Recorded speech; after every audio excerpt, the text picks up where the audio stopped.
Hi and welcome to deep learning from scratch and also welcome to the Fahad Hussain YouTube channel. उम्मीद करता हूँ आप बहुत अच्छे मिजाज में होंगे।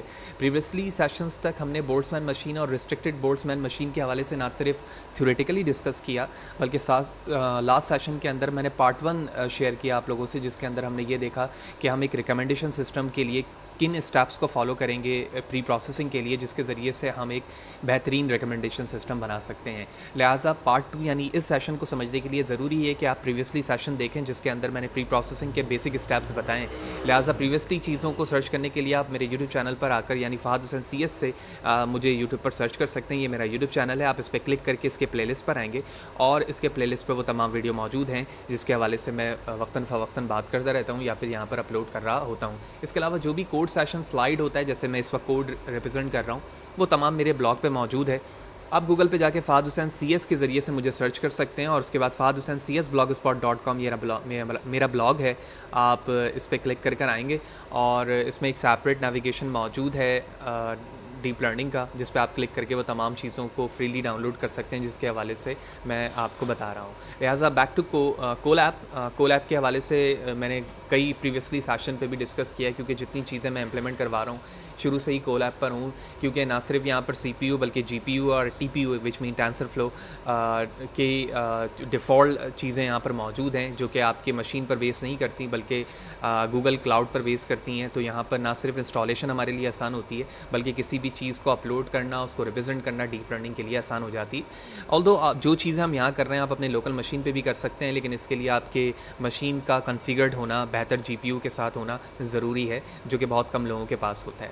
लिहाजा जो कोड मैं ऑलरेडी आपको स्पाइडर IDE में दिखा चुका हूँ, तो सबसे पहले मैंने क्या किया है, जो गूगल कोलैप का चंक ऑफ कोड है जिसके ज़रिए से आप किसी भी फ़ाइल को लोकल मशीन से कोलैप पर अपलोड करते हैं, उस कोड को मैंने यहाँ पर यूज़ किया है। और वो तमाम file which mean data user.dat इसी तरह movies.dat और rating.dat की जो 3 फाइलें थी वो तीनों मैंने यहाँ पर अपलोड कर दी। आप देख रहे हैं ये पहली फ़ाइल है। इसी तरह से हमारे पास ये दूसरी फ़ाइल रेटिंग की भी मैंने अपलोड कर दी और इसी तरह जो हमारे पास ट्रेनिंग और टेस्टिंग की जो फाइल्स थी U1 base and U1 test, वो भी दोनों मैंने यहाँ पर अपलोड कर दी है। तो 5 फाइलें हम यूज़ कर रहे थे रिकमेंडेशन सिस्टम के लिए, वो पाँचों मैं अपलोड कर चुका हूँ।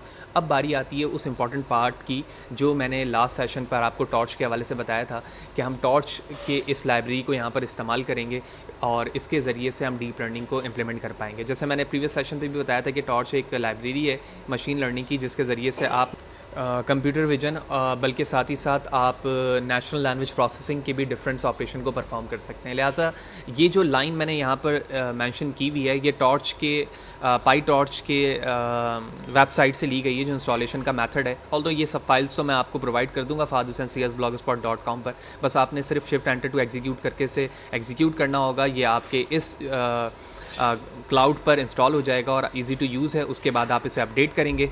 अपडेट करने के लिए सेकंड कोड पर यहाँ पर मैंने अपडेटेड पाईटॉर्च लिखा हुआ है, जिसके ज़रिए से अगर आपके पास प्रीवियसली वर्जन मौजूद होगा फॉर एग्जांपल, तो वो अपडेट हो जाएगा लेटेस्ट वर्जन पे।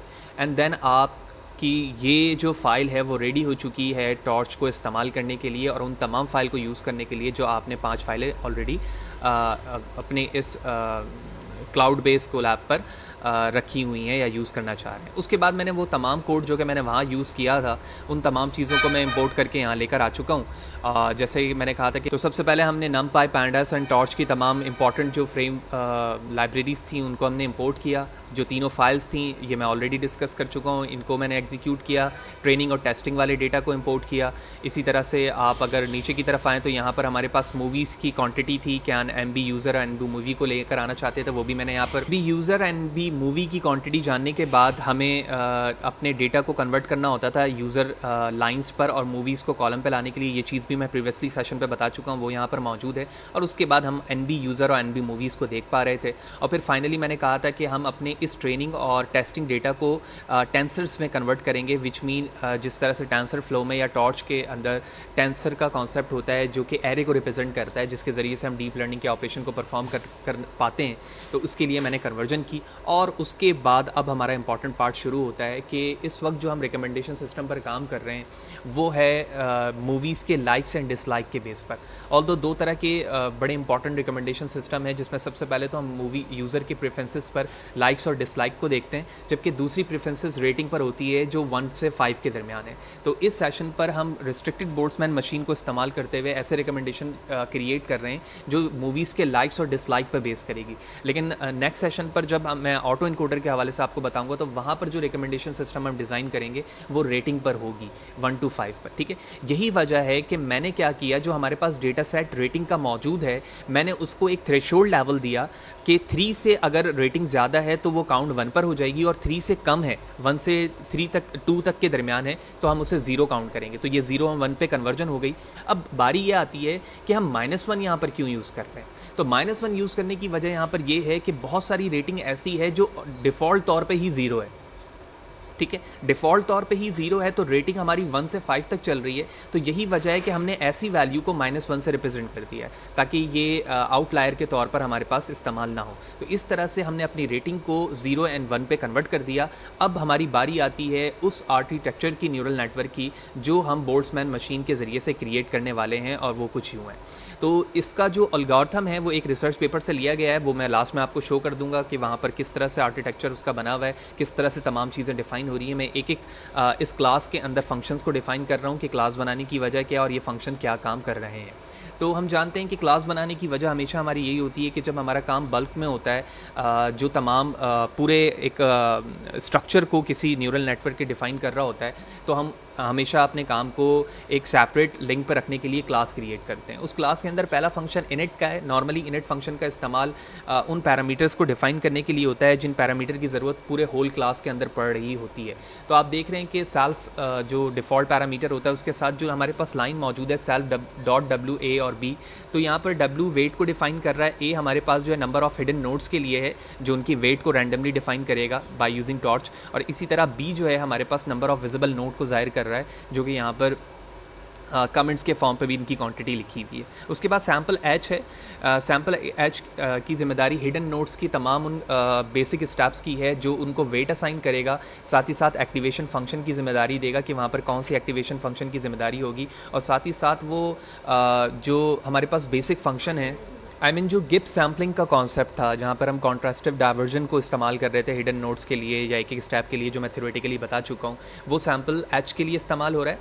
फिर उन्हीं स्टेप को जो कि हिडन नोड के लिए था हमने विजिबल नोड के लिए इस्तेमाल किया। हमने वेट बताई, कौन सा एक्टिवेशन फंक्शन का इस्तेमाल होगा, ठीक है, और किस तरह से वो प्रोबेबिलिटी वैल्यू हिडन वैल्यू की काउंट करेगा। जो रिटर्न वैल्यू करवा रहा है वो उस प्रोबेबिलिटी वैल्यू है जो कि विजिबल नोड के लिए, इसी तरह ऊपर जो है वो हिडन नोड्स के लिए। उसके बाद जब हमने विजिबल और हिडन नोड्स की वैल्यू को डिफाइन कर लिया तो अब हम ट्रेनिंग स्टेज पर इन दोनों को यूज़ करेंगे, और उसी चीज़ के लिए हमने लास्ट पर ट्रेन के नाम से एक फंक्शन बनाया हुआ है, वो जो डिफरेंट पैरामीटर्स को V0, VK, PH0 और PHK के पैरामीटर पर इस्तेमाल हो रहा है। ये हमें बातें समझ में आएंगी नीचे की तरफ कि ये पैरामीटर्स किस तरह से काम कर रहे हैं दोनों विजिबल और हिडन नोड्स की ट्रेनिंग के लिए। लिहाजा ये कंप्लीट स्ट्रक्चर है रिस्ट्रिक्टेड बोल्ट्जमैन मशीन का, जिसके ज़रिए से हमने ट्रेनिंग और टेस्टिंग डेटा और विद पैरामीटर्स यहाँ पर बता दिया। हम इसे एग्जीक्यूट करेंगे। एग्जीक्यूट करने के बाद अब हम बताएंगे कि ये RBM जो क्लास है इसको मैं एज आ ऑब्जेक्ट इस्तेमाल करूँगा। तो RBM को एज आ ऑब्जेक्ट क्रिएट करने के लिए या ऑब्जेक्ट डिफाइन करने के लिए फिर हमने क्या किया, हमने सबसे पहले अपने ट्रेनिंग सेट को जो हमारे पास नंबर ऑफ़ विजिबल नोड है और हिडन नोड है वो हमने काउंट की। बैच साइज़ बताया कि हम अपने ट्रेनिंग में बैच साइज़ की क्वान्टिटी क्या रखना चाहते हैं, और फिर वेरिएबल RBM स्मॉल को हमने जो हमारे पास क्लास थी उसके ऑब्जेक्ट डिफाइन करके हमने क्वांटिटी प्रिंट करवा दी कि जो वेट साइज़ है हमारे पास 100 बाय 1682 है। और यही क्वांटिटी अगर आप ऊपर कमेंट्स पे देखें ये मैंने मेंशन किया हुआ है कि किस वक्त इनकी क्वांटिटी क्या हो रही है और किस तरह से मैथ्स के फॉर्म पर ये कैलकुलेशन हो रही है, हर कमेंट पे मौजूद है, तो आप इसको पॉज करके भी बेहतर तरीके से समझ सकते हैं। ठीक है, मैंने बहुत सारी चीज़ें यहाँ पर एग्जीक्यूटेड फॉर्म पर रखी हैं आउटपुट पे, क्योंकि बहुत सारी कॉम्प्लेक्सिटी थी जब मैं इस पर काम कर रहा था। लेकिन मैं ये दोनों फाइलें आपको जो दोनों फॉर्म पर फाइलें प्रोवाइड कर दूंगा, विच मीन जो बीटर नोटबुक पे भी और स्पाइडर आईडी के फॉर्म पर भी डाउनलोड करने के बाद, तो आप इसमें मजीद ट्यूनिंग करके भी इसके रिजल्ट को बेहतर कर सकते हैं। अब बारी आती है ट्रेनिंग की, क्योंकि हमने बेसिक स्ट्रक्चर तो डिफाइन कर लिया, साथ ही साथ RBM का ऑब्जेक्ट भी क्रिएट कर लिया। तो अब हम ट्रेनिंग के अंदर अपने एपक्स की क्वांटिटी सबसे पहले बताएंगे कि हम अपने ट्रेनिंग में एपक्स कितना रखना चाहते हैं। फिर हमने उसी एपक को यूज़ करते हुए फॉर लूप का इस्तेमाल किया और बताया कि 1 से लेकर एपक के साइज़ के मैक्सिमम तक ये चलेगा। ट्रेनिंग लॉस हमने इनिशियल वैल्यू 0 रखी ताकि इस 0 पे ऐड होती जाए वैल्यू लॉस की। एस काउंटर के लिए इस्तेमाल हो रहा है। फिर हमने यहाँ पर लूपिंग डिफ़ाइन की नेस्टेड लूप फॉर का, और यहाँ पर वही वो 3 पैरामीटर आ गए वी के, वी ओ और वी पी एच ज़ीरो, जो कि नॉर्मली गिब सैम्पलिंग के लिए इस्तेमाल हो रहे थे। तो सबसे पहले वी के यहाँ पर वैक्टर को रिप्रेजेंट कर रहा है, जो हमारे पास गिब सैम्पलिंग थी कंप्लीट ट्रेनिंग के दौरान जो गिब सैम्पलिंग होती है उसके आउटपुट को रिप्रेजेंट करेगा।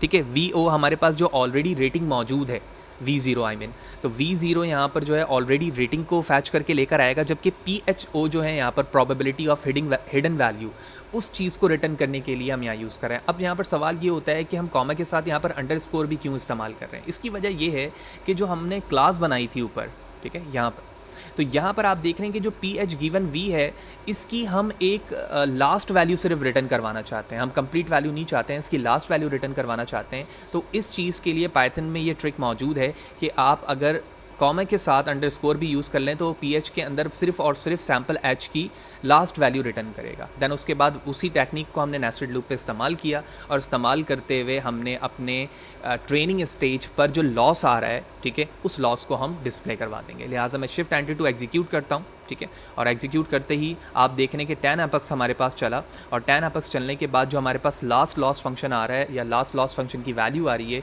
वो 0.2463 है, विच मीन अगर मैं राउंड पे बात करूं तो 75% की हमारी राइट एक्यूरेसी है। यानी अगर हमारे पास 4 मूवीज़ की क्वांटिटीज़ आती हैं रेटिंग के लिए, रेटिंग की प्रोडक्शन के लिए, तो उन 4 मूवीज़ के राइट प्रोडक्शन पर 75% चांस है कि जो प्रोडक्शन होगी वह सही होगी। यानी 4 मूवीज़ में से 3 मूवीज़ की राइट प्रोडक्शन मेरा रिकमेंडेशन सिस्टम कर पाएगा। Wonderful, not bad. तो हमने सक्सेसफुली ट्रेनिंग पर ये देख लिया कि 4 में से 3 मूवीज़ की जो सेटिंग होगी, विच मीन जो प्रोडक्शन होगी, वो राइट फॉर्म पर हो रही है। लिहाजा अब ट्रेनिंग के बाद हम टेस्ट में एक्यूरेसी चेक करेंगे। तो टेस्ट में एक्यूरेसी चेक करने के लिए बिल्कुल वही टेक्निक इस्तेमाल की है जो ट्रेनिंग के लिए हमने इस्तेमाल की थी।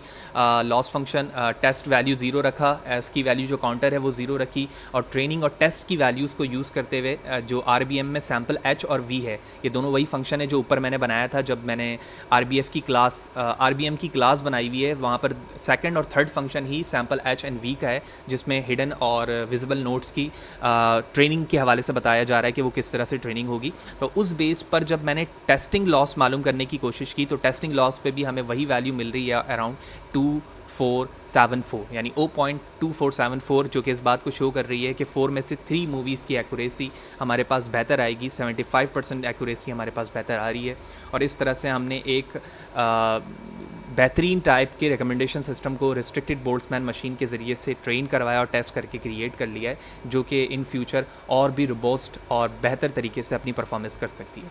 तो होपफुली आपको ये तमाम बातें समझ में आई होंगी कि किस तरह से मैंने रिस्ट्रिक्टेड बोल्ट्जमैन मशीन को इस्तेमाल करते हुए एक रिकमेंडेशन सिस्टम मूवीज़ के लाइक्स और डिसलाइक पर मुकम्मल किया। इसमें बहुत सारी चीज़ें आप मज़ीद इन्हेंस कर सकते हैं, जो आपकी अपनी प्रैक्टिस पे डिपेंड करता है। पहली कोशिश तो मेरी ये है कि आप उन डेटा सेट को भी डाउनलोड करें जो मैंने पार्ट 1 के अंदर आपको बताया था कि मिलियंस में या बिलियंस के क्वान्टिटी पे मौजूद हैं। उस पर भी आप इन चीज़ों को रिप्रेजेंट करके देखेंगे तो आप बहुत अच्छा रिजल्ट हासिल कर सकेंगे।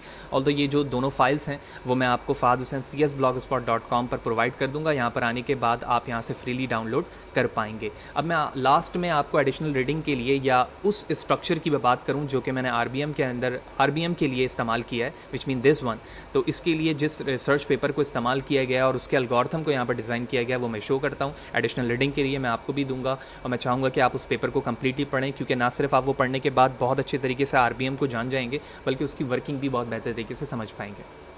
सो here it is your paper, an introduction to restricted Boltzmann machine. और ये काफ़ी बेहतरीन पेपर है एक बिगनर्स या एलिमेंट्री लेवल एक कैंडिडेट के लिए जो इस चीज़ को सीखना चाहता है। तो इसमें ना सिर्फ बेसिक डेफिनेशन से तमाम चीज़ें बताई गई हैं, बल्कि उन एल्गोरिथम्स को भी मेंशन किया गया है जो कि कॉन्ट्रास्टिव डाइवर्जेंस के लिए इस्तेमाल किया जाएगा। तमाम मैथ्स इसमें इन्वॉल्व हैं जो इसके स्ट्रक्चर में काउंट होते हैं। मार्कोव डिसीजन प्रोसेस जो इसमें मौजूद है वो भी यहाँ पर मौजूद है, और गिब सैम्पलिंग के हवाले से सारी चीज़ें बताई जा रही हैं। और सिंपल रिस्ट्रिक्टेड बोल्ट्जमैन मशीन दोनों में फ़र्क के साथ साथ चीज़ें भी डिस्कस हैं जो मैं ऑलरेडी थ्योरेटिकल सेशन पर डिस्कस कर चुका हूँ। और इसी तरह ये आप देख रहे हैं कि स्टेप कॉन्ट्रास्टिव डाइवर्जेंस का एल्गोरिथम है जिनको हमने यूज़ किया है अपने कोड पर। और इसी तरह से आप नीचे की तरफ आएंगे तो ये के स्टेप पैरेलल कंप्यूटिंग या फिर टेम्परिंग स्टेप्स यहाँ पर मौजूद है, जो तकरीबन तमाम स्टेप्स को मेंशन कर रहा है। उम्मीद करता हूँ आपको तमाम बातें समझ में आई होंगी। थोड़ा सा क्रिटिकल ज़रूर है, सारी चीज़ें मैथ्स इन्वॉल्व हैं, बहुत सारी चीज़ें पढ़ना और उसको समझना बहुत ज़रूरी है। एक से दो दफ़ा वीडियो को देखें, बहुत अच्छे तरीके से समझने की कोशिश करें, कोड को डाउनलोड करके अपनी मशीन पे भी रिप्रेजेंट करें तो और बेहतर तरीके से ये चीज़ें समझ में आएंगी। वीडियो अच्छी लगी हो तो लाइक करें, शेयर करें, और मेरे चैनल को सब्सक्राइब नहीं किया तो चैनल को सब्सक्राइब करें ताकि अपकमिंग वीडियोज़ के हवाले से बर वक्त जानकारी मिले। नेक्स्ट सेशन पे मज़ीद इंपॉर्टेंट चीज़ों की तरफ हम मूव हो रहे हैं, ना सिर्फ ऑटो इनकोडर पढ़ेंगे, उसके टाइप्स जानेंगे, बल्कि साथ ही साथ हम उसे प्रैक्टिकली इम्प्लीमेंट भी करेंगे, और बहुत सारी चीज़ें हैं जो डीप लर्निंग में हमें करना है। Thank you.